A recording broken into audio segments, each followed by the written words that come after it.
Hello, welcome to Meeplecare.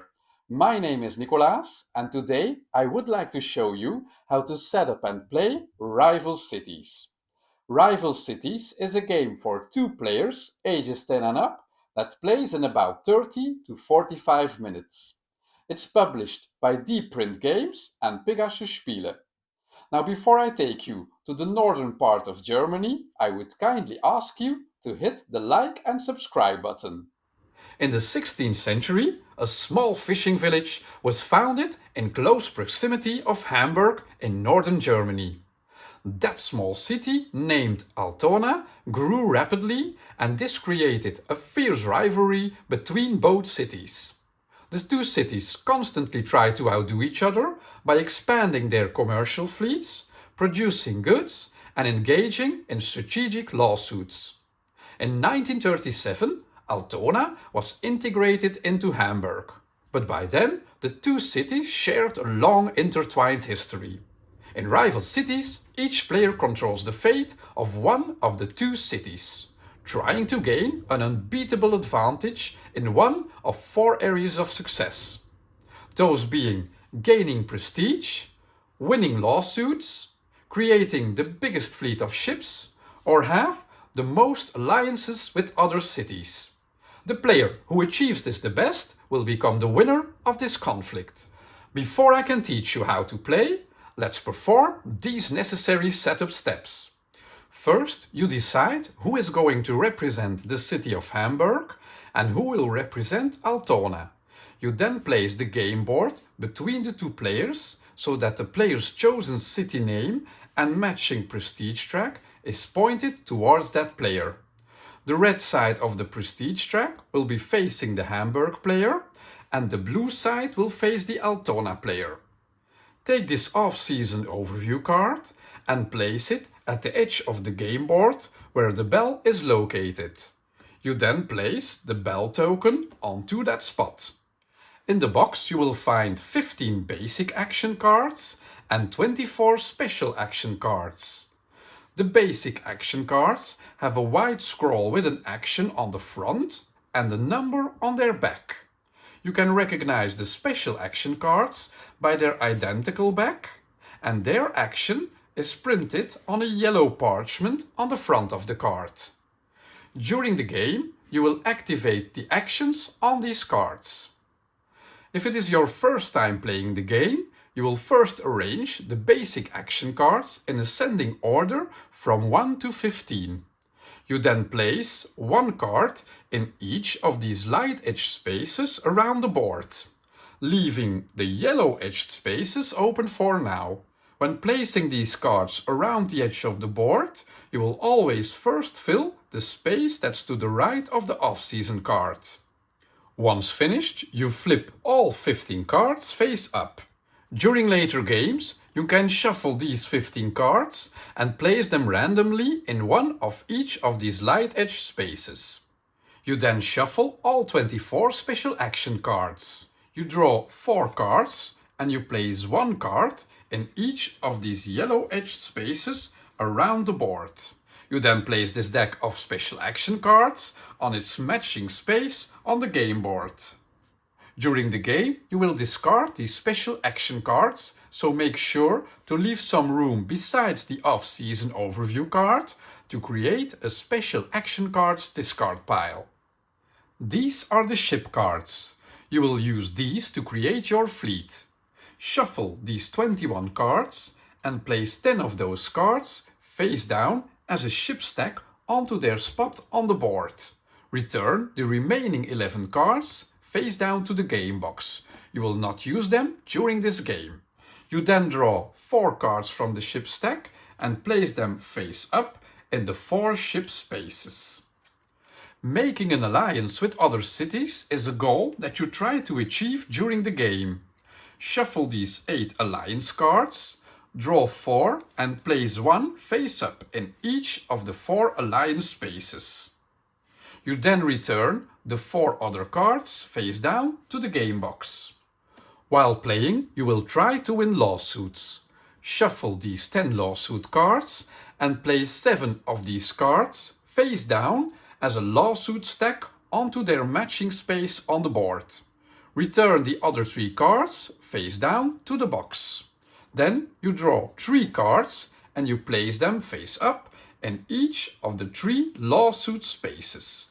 We have 1 card in position 1, 1 card in position 2 and last card in position 3. To finish this lawsuit setup, place a lawsuit piece beneath each of the 3 lawsuit cards and make sure that the track that is printed on the board is visible through the holes in the lawsuit piece. You then finish by placing a lawsuit marker in each of these pieces on the 0 spot on the board. Place this game overview card in the empty wooden area of the board. This card shows you the sequence of play and the options that you can take on your turn. You can also see how you can instantly win the game by achieving one of these 4 goals. And if this wouldn't happen, you can see the end game conditions that also trigger the end of the game. During the game, each player will move this ink jar along this ink spaces track to take the actions that are on the cards. At the start of the game, you place the ink jar in the space that's next to the off-season overview card. The last thing that you place on the board is this heart-shaped prestige marker. Place it in the center of the prestige track. During the game, this marker will move along the prestige track between both players. These 4 goods are the production goods that you will use during the game. We have beer, cloth, leather and furniture. Place these goods into separate piles near the board. You also create a supply of letters, factories and star tokens. The letters will allow you to take more actions, the factories will help you to produce more goods, and the star tokens are points that you can gain during the game. I have placed all these goods in a tray of my own so I can place them off to the side. To finish setup, each player now takes 1 factory token from the supply. Each factory has a similar front and back. On one side you can see a pair of pliers. This is the active side. On the other side you can see a red cross. This is the inactive side. Place your factory with its active side face up in front of you. Once you have determined a starting player, and let's presume that is the Altona player, that player can take a beer from the supply and may then choose 1 extra good of any of the 4 production goods. They place these 2 goods in front of them as their personal stock. The second player takes 2 beer from the supply and can also choose another of the 4 goods to place in their personal stock. With setup out of the way, I can finally show you how you play rival cities. Starting with the starting player, you and your rival take alternating turns. During your turn, you must move the ink jar in a clockwise order to another ink space. You can then take the actions that are available to you at that location. Whenever a player moves the ink jar past the bell token, the game is paused and an off-season is carried out. Afterwards, the interrupted player continues their turn. Players keep taking turns until one of 2 things happens. Either one of you achieves an instant win, or the game will always end after the 7th off-season has been performed. In that case, the player with the most stars wins the game. You can find the 4 instant win conditions and the endgame conditions on this summary card. An instant win happens when a player has 3 more ships than their rival, a player wins their 3rd lawsuit, a player has gained all 4 alliance cards, or the prestige marker has reached a player's city name. Of course, before we can declare a winner, it might be a good idea to show you how you take your turn. As I mentioned before, on your turn you must move the ink jar in a clockwise direction along the ink spaces track. You must move the ink jar at least 1 space, but you may advance it as far as you like, as long as you can afford to do so. On the overview card, you can see how much moving the ink jar costs. As you can see, moving the jar 1 or 2 spaces is free. If, however, you move the jar 3 or 4 spaces, you will have to pay 1 production good for each of these extra steps. So moving 4 spaces would cost me 2 production goods. You can even move more than 4 spaces, but each of these additional spaces that you move will cost you 2 production goods. So if I want to move 5 spaces along the track, like I did here, this would cost me 4 production goods. To pay for this cost, I can use any combination of the 4 types of goods. Once you have reached the ink space of your choice, you can choose one of 4 options to carry out on that ink space. You can find these 4 options on the overview card. As your first option, you can perform the action of the action card that is next to your ink space. This can be an action on a normal action card, or it can be an action on a special action card. After you perform the actions on the card, that card remains where it is. As a second option, you can play a special action card from your hand to perform the actions of that card. You would then discard it face up into the special action discard pile. As a third option, you can choose to pay a letter to the supply to take both option 1 and 2 in any order. There are, however, 2 restrictions to this option. You must finish one option before starting the other one. So you are not allowed to mix up actions from an action card at the edge of the board with actions from a special action card that you play from your hand. The second restriction deals with the cost of this third option. You must pay the letter before you perform actions from option 1 and 2. You can only choose the last and fourth option that you can perform if you end your movement on an ink space that is next to a special action card. You can choose to take the action card and keep it concealed in your hand instead of taking the actions on the card straight away. There is no limit to the amount of special action cards that you can keep in your hand. You can then choose to play the special action card as your option during a later turn. You can only use this option to take special action cards, and you can never pick up basic action cards. Now might be the perfect time to take a closer look at these action cards and the actions that they provide you with. Each action card, whether it's a special action card or a basic action card, shows you one or more options. If there is a tear in the middle of the card, it means that this is a split action card and that you must choose one of its halves to activate. Otherwise, you may perform all the actions on the card in any order, and you can choose to skip actions because you don't want to or you are not able to perform them. The first action that I will show you is the production action. When you choose this action, you can produce a number of goods of the type and number shown. You take these goods from the general supply and you place them in front of you. During setup, each player receives the factory.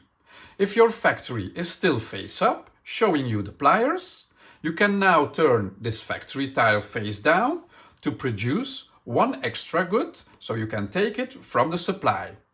If you have multiple factories, you can do this multiple times. During the game, you will be able to build additional factories. All factories stay with you for the entirety of the game. Once you have used the factory, it will show you a red cross, and if you want to use an inactive factory again, you will have to reactivate it. This will happen automatically in the off-season, or it can be done by activating special action cards like this one. Here I can reactivate 3 factories, so I can turn them back to their face-up side, showing me the pliers. Before we move on to the next action, I would like to tell you what happens if you gain a product, but there are no more products of that type in the supply. If this would happen, you may take it from the stock of your rival. However, you may only do this if he or she has more products of that type in their stock than you do. If this is not the case, you must forgo that product. The same is true when you can gain any letters. Another action that allows you to gain production goods is the gift action. When you take this action, you take the type and number of goods that are shown on the action card.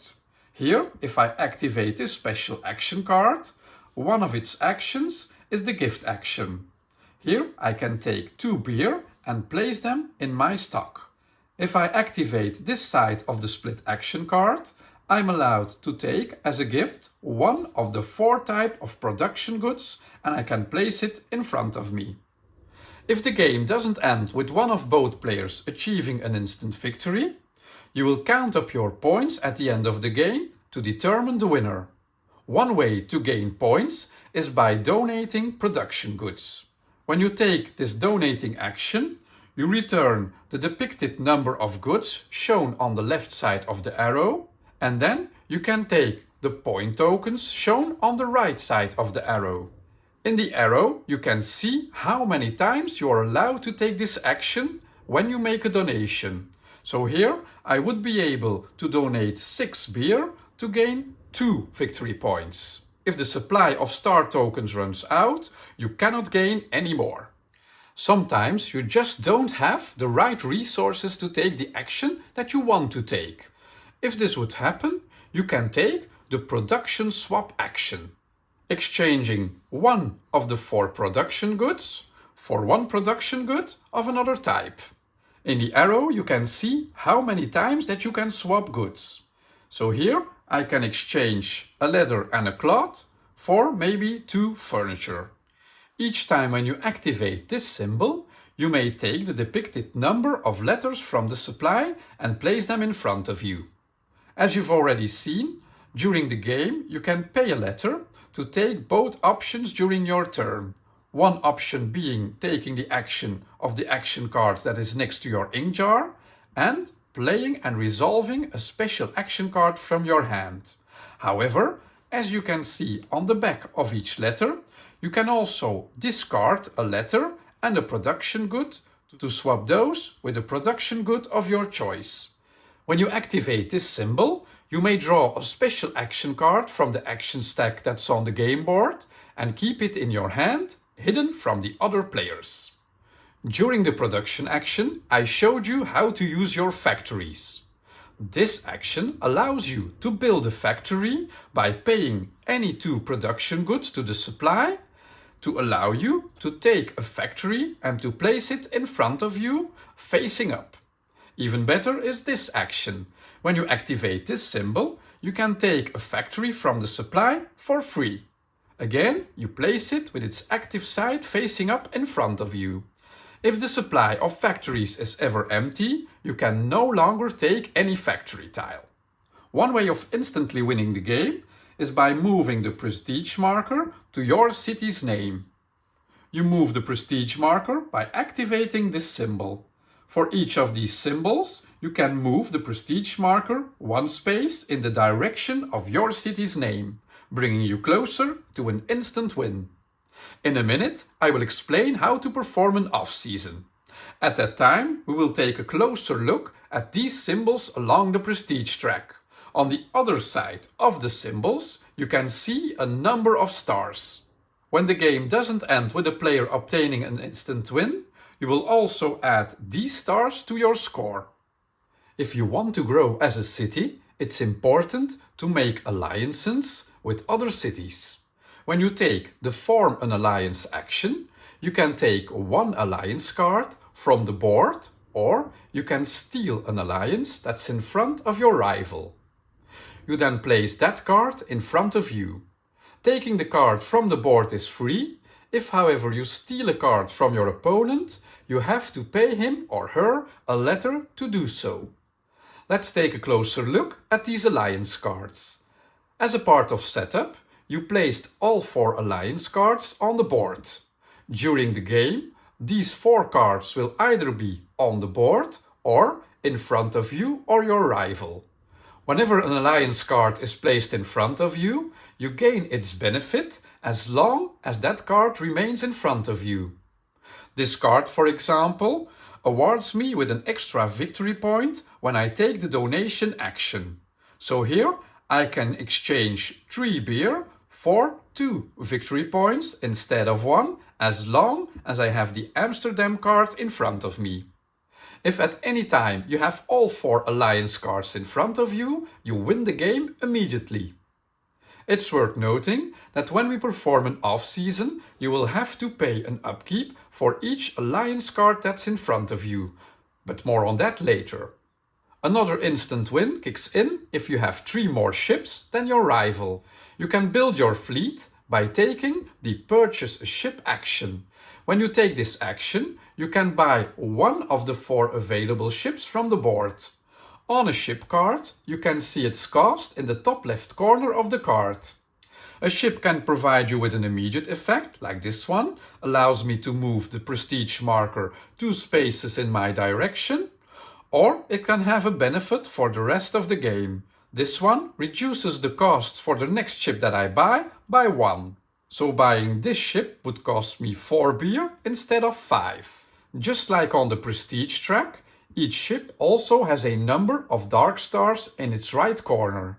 If the game doesn't end with an instant win, you will add these star points to your total. Ships stay in your fleet for the rest of the game. After buying a ship, you reveal the top card of the ship stack and you place it in the empty ship space on the game board. Once this ship stack is empty, you won't refill any empty ship spaces. On the last page of the rulebook, you can find an overview of all the ship effects in more detail. If you choose the Advance Lawsuit action, you can sway one of the 3 lawsuits in your favor. During setup, you placed 3 lawsuit cards on the board. Underneath each lawsuit card, you placed a lawsuit piece with a lawsuit marker. This lawsuit marker is centered in the middle of the track that you can see on the board. When you take this action, you will be allowed to move the lawsuit marker 1 space in the direction of your city's name. However, this action comes with a cost. Each lawsuit has a legal cost and a reward that you can see printed in its top left corner. To sway this lawsuit in my way, as for example the Hamburg player, I would now take 1 letter from my stock and move it back to the supply. Then, as a reward, I can move the prestige marker 1 step in my direction, and this symbol allows me to move the marker, the lawsuit marker, also 1 space in my direction, so in the direction of my city's name. As you can see inside the arrow, I can only pay this legal cost once. Moving the marker in my direction brings me closer to winning this specific lawsuit. The action doesn't have to stop there. If the lawsuit is in the 2nd or 3rd position of the game board, you now have the opportunity to move the marker a few extra spaces. Here I could pay up to 2 extra leather to move the marker 2 spaces in my direction. In the 2nd position I can do this 1 time. So in total with this lawsuit I could pay 3 leather to move the marker 3 spaces in my direction. During the off-season, you will always resolve the lawsuit that's in the frontmost space with the Romanal numer 1. If you ever win your 3rd lawsuit, this also means that you have immediately won the game. This next action provides you with 2 options. One of them being a way to resolve a lawsuit before the off-season phase. This is the court ruling action. And here are your 2 choices. If the lawsuit marker underneath the card in 1st position is on the 2nd, 3rd or 4th space of the track on your side, you may now resolve this lawsuit. As you will see during the off-season explanation, when you resolve a lawsuit and your marker is on that 2nd, 3rd or 4th space of the track, you will win the lawsuit. Here, in the example of the Hamburg player, the cube is on the 3rd spot, so if I now resolve this lawsuit card, I win the lawsuit and I can take and place the card in front of me. So you only take the first option of this action if you are able to win the lawsuit. After you have placed the card in front of you, you can then take the bonus that you can find at the bottom of the card. Here I can take one free factory tile from the supply and I place it with its active side face up in front of me. Just like with the ship card, each of these cards also has a number of dark stars printed in their right corner. You would add these stars to your score if the game doesn't end with an instant win. If you can't win the lawsuit, you can use the second option on the card. With this option, you can swap the position of two adjacent lawsuit cards. Once more, you are the Hamburg player and you can't use this first option because you can't win this lawsuit because the marker is on the second space of the track on the Altona player's side. But you could, however, swap the position of these two lawsuit cards. Whenever you take this swapping action, you will move the card, but also the tracker that's underneath it. I have now switched the position of these two lawsuit cards, and for this lawsuit card, the tracker is on the fourth position on my side of the track. So when an off-season is now performed, or if I activate this action one more time by choosing the first option, I would now win the lawsuit because it's in the first position on the track. The action clearly says two adjacent lawsuits, so you are not allowed to switch the position of the card in the third and the first position. So to be clear, you can only resolve a lawsuit in the first position with this action if the marker underneath the lawsuit is on the second, third or fourth space on your side of the track. During the off-season, you will also resolve the lawsuit in the first position if its marker is on the center space or on the first space on each player's side of the track, but more on that during the off-season explanation. Whenever you used a factory during your turn to help you produce extra goods, you will flip it to its inactive side. During the off-season, all factories will become active again. If you can't wait that long, you can take the reactivate factory action. Taking this action allows you to flip that number of factories back to their active side so you can use them again during your turn. The last action that we need to cover is not a very nice one. It's the piracy action. This piracy action lets you steal one of the 4 production goods from your rival's stock and place it in your own stock. With this piracy action, you may steal up to 3 production goods from your rival, and they may then, as a consolation prize, move the prestige marker 1 space in their direction. During the explanation of all the different actions, I talked a lot about performing an off-season. So I guess it's about time that I explain to you how and when this happens.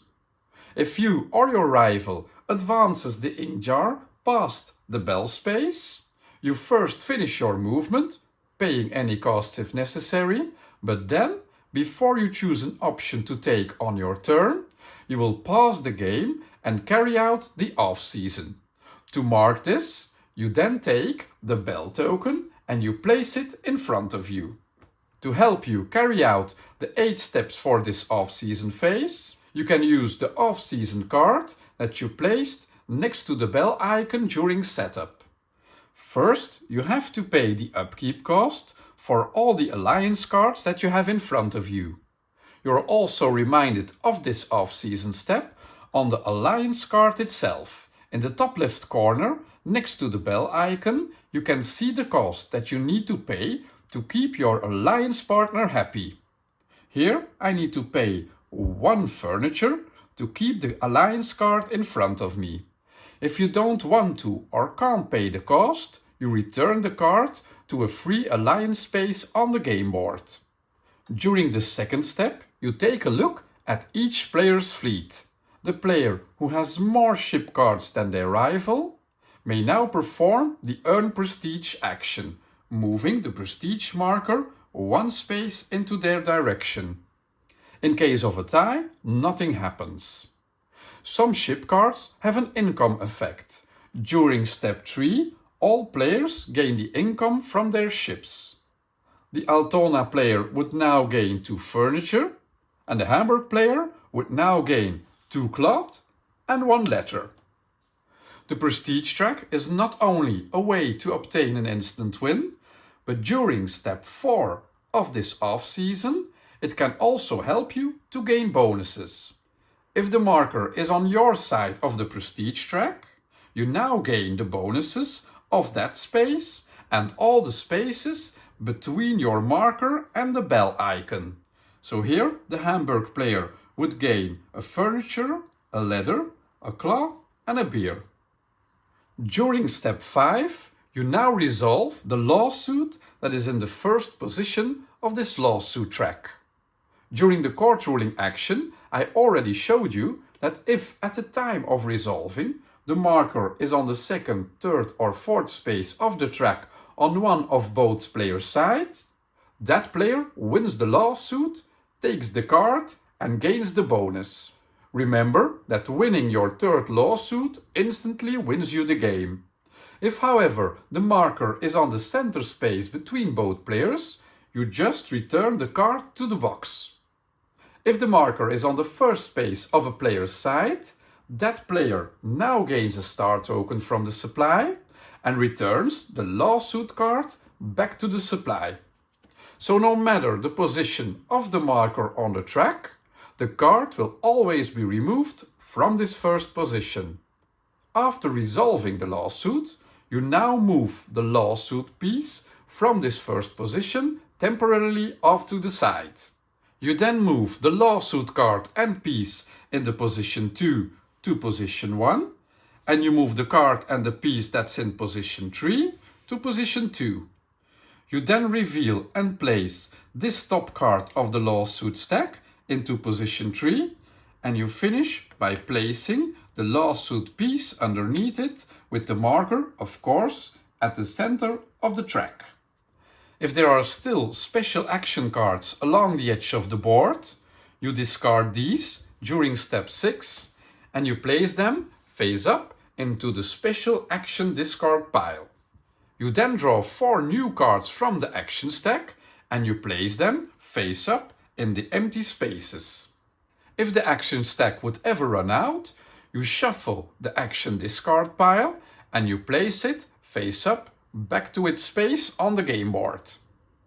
During step 7, you can flip all your inactive factories face up back to their active side.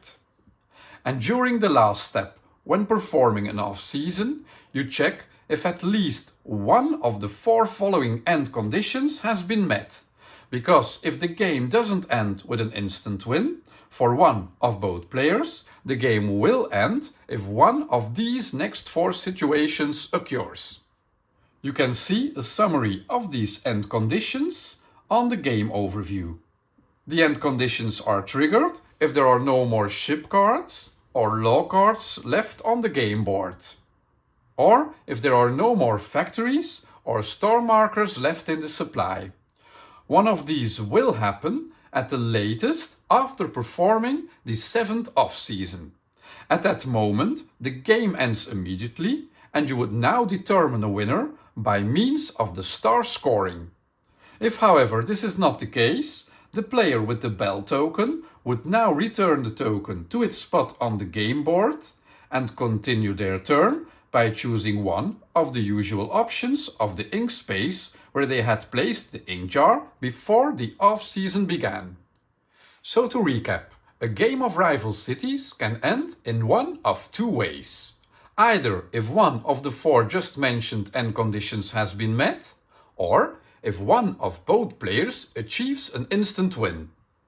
An instant win can happen when you have 3 more ships than your rival, winning your 3rd lawsuit or gaining your 4th alliance card, and lastly, whenever the prestige marker reaches a player's city name, that player also instantly wins the game.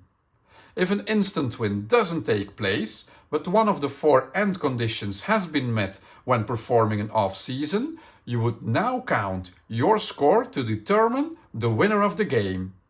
To do this, you add up all the dark stars on the lawsuit cards, ship cards, and alliance cards that you have in front of you.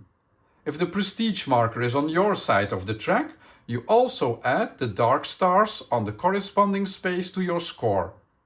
And finally, you count all the star tokens in front of you that you have gained during the game and add those to determine your final score. Whoever has the higher total wins the game, and in case of a tie, whoever has the bell token wins. This is all you need to know to set up and play Rival Cities. If you like this video, please click the like and subscribe button, and you can always follow Meeplecare on Facebook, Instagram and YouTube. This was Meeplecare, taking care of your meeple needs.